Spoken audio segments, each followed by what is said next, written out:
कार्यक्रम में उपस्थित श्रीमान ओम बिरला जी, मनोहर लाल जी,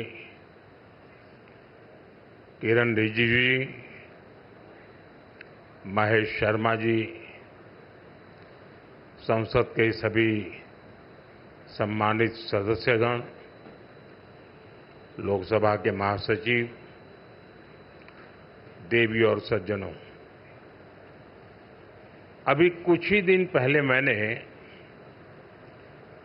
कर्तव्य पथ पर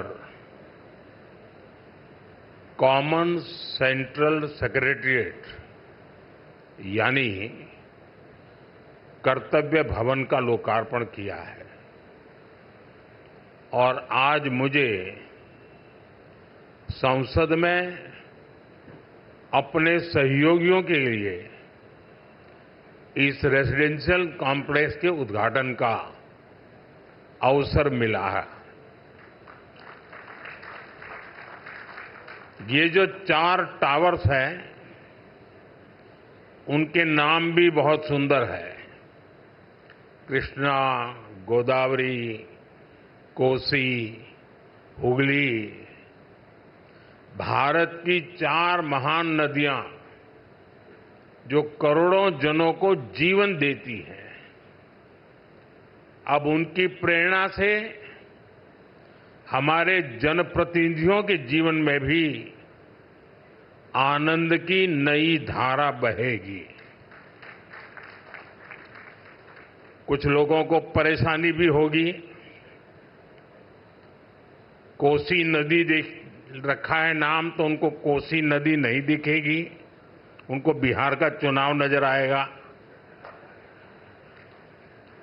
तो ऐसे छोटे मन के लोग जो होते हैं, उनकी परेशानियों के बीच भी मैं जरूर कहूंगा कि नदियों के नामों की परंपरा देश की एकता के सूत्र में हमें बांधती है।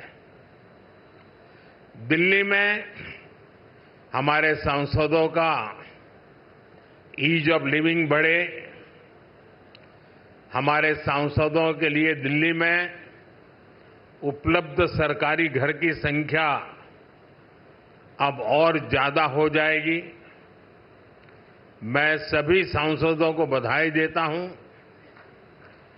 मेन फ्लैट्स के निर्माण से जुड़े सभी इंजीनियर्स और श्रमिक साथियों का भी अभिनंदन करता हूं, जिन्होंने मेहनत और लगन से ये काम पूरा किया है। साथियों, हमारे सांसद साथी जिस नए आवास में प्रवेश करेंगे, अभी मुझे उसका एक सैंपल फ्लैट देखने का मौका मिला।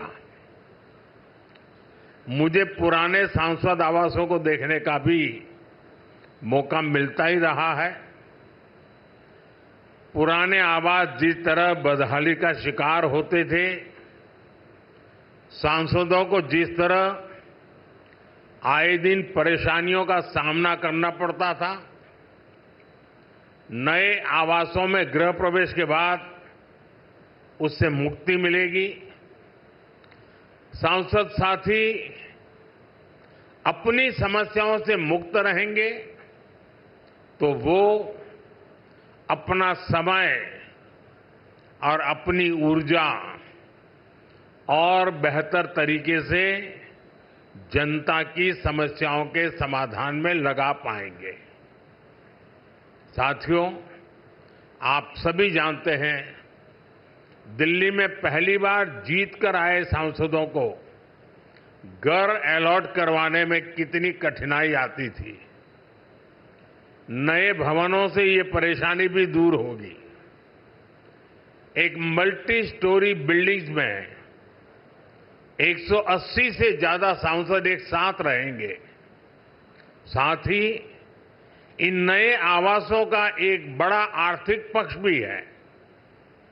अभी कर्तव्य भवन के लोकार्पण पर ही मैंने बताया था, अनेक मंत्रालय जिन किराए की बिल्डिंग में चल रहे थे, उनका किराया ही करीब 1,500 करोड़ रुपए साल भर होता था। ये देश के पैसे की सीधी बर्बादी थी। इसी तरह पर्याप्त सांसद आवास न होने की वजह से भी सरकारी खर्च बढ़ता था।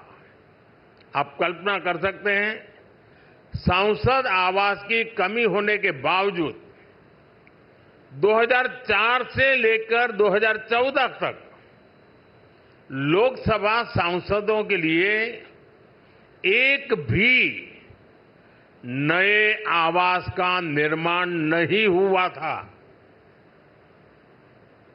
इसलिए 2014 के बाद हमने इस काम को एक अभियान की तरह लिया। 2014 से अब तक इन फ्लैट्स को मिलाकर करीब 350 सांसद आवास बनाए गए हैं। यानी एक बार ये आवास बन गए तब जनता का भी पैसा बच रहा है। साथियों, 21वीं सदी का भारत जितना विकसित होने के लिए अधीर है, उतना ही संवेदनशील भी है। आज देश कर्तव्य पथ और कर्तव्य भवन का निर्माण करता है तो करोड़ों देशवासियों तक पाइप से पानी पहुंचाने का अपना कर्तव्य भी निभाता है। आज देश अपने सांसदों के लिए नए घर का इंतजार पूरा करता है तो पीएम आवास योजना के जरिए 4 करोड़ गरीबों का गृह प्रवेश भी करवाता है।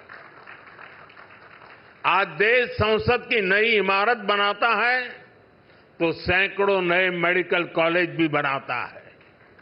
इन सब का लाभ हर वर्ग, हर समाज को हो रहा है।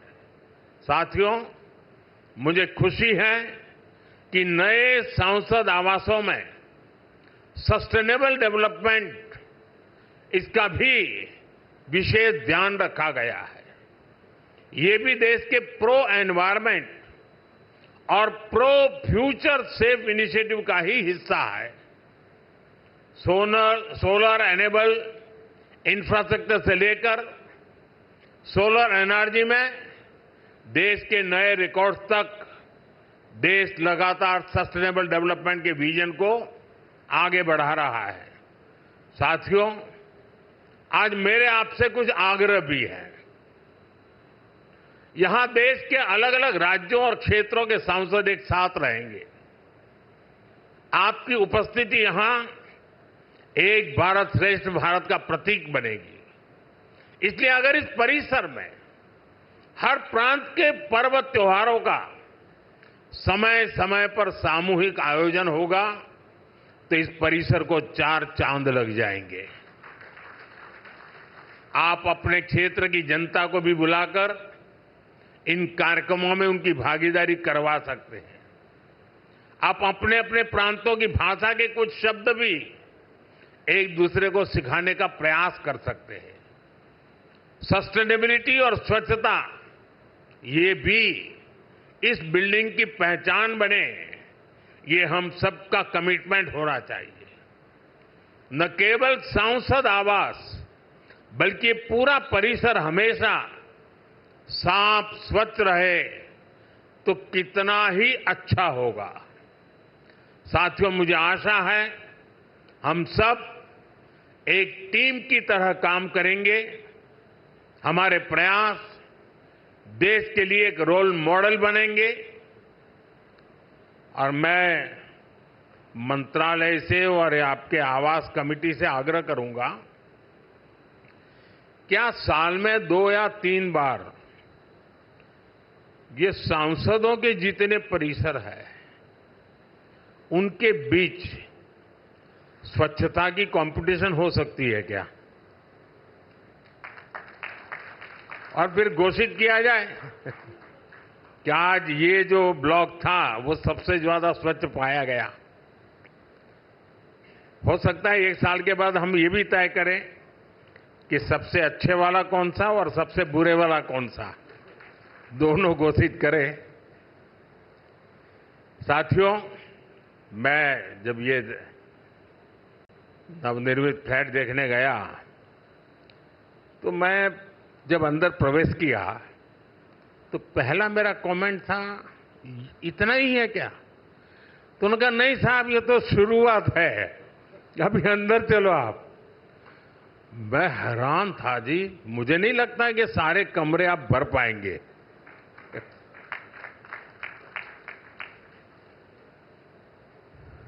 काफी बड़े हैं। मैं आशा करूंगा इन सब का सदुपयोग हो, आपके व्यक्तिगत जीवन में, आपके परिवार जीवन में ये नए आवास भी एक आशीर्वाद बने। मेरी बहुत बहुत शुभकामनाएं हैं। धन्यवाद।